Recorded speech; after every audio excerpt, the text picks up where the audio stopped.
Vraiment, cette année, je commence un peu chaudement. Je ne veux pas dire un peu, mais c'est vraiment chaudement. C'est un sujet qui me dérange beaucoup.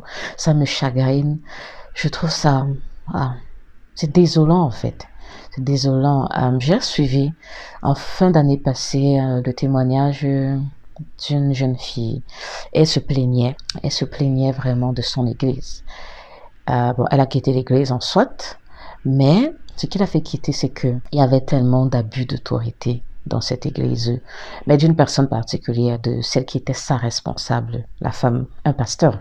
Voilà, il faut le préciser. Donc, elle est pasteur dans l'église. Là, elle était comme sa responsable spirituelle, mais elle était tellement abusive dans son autorité. Elle la contrôlait, cherche à connaître ses faits et gestes. En fait, elle veut que cette responsable-là, elle était du genre, voilà, elle veut que les gens soient à son service, de traiter les gens vraiment comme des personnes qui doivent toujours être là à son service, à sa disposition et tout.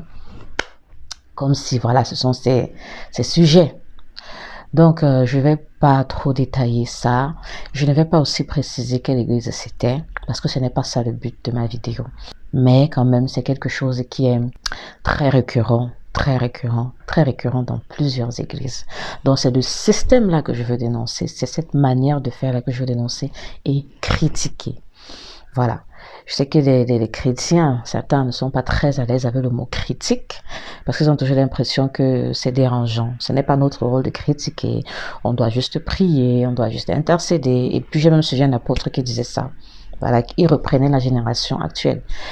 Que voilà, on est toujours en train de critiquer, plus de temps que de critiquer.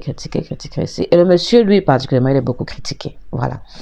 Il disait qu'on critique toujours, Dieu a besoin d'intercesseurs. Donc, il faut prier. Ouais, on prie. On prie pour l'église, on prie parce que Dieu, Jésus, doit garder ses brebis, on prie. Mais ça n'exclut pas le fait qu'il faut dire des choses qui se font mal. Il faut dire des choses qui se font mal, sans crainte de personne. Parce que le but et la motivation, ce ne sont pas des critiques vraiment pour attaquer des personnes, mais c'est dans le but de sauver des âmes. C'est dans le but de sauver des âmes de systèmes ou de pratiques ou de manières de fonctionner qui sont contraires à l'évangile et qui ne leur permettent pas de vivre la liberté qui est en Christ, de vivre les promesses de vie que Jésus a promis. Parce qu'il a dit, il est venu pour que les brebis aient la vie, qu'elle soit dans l'abondance.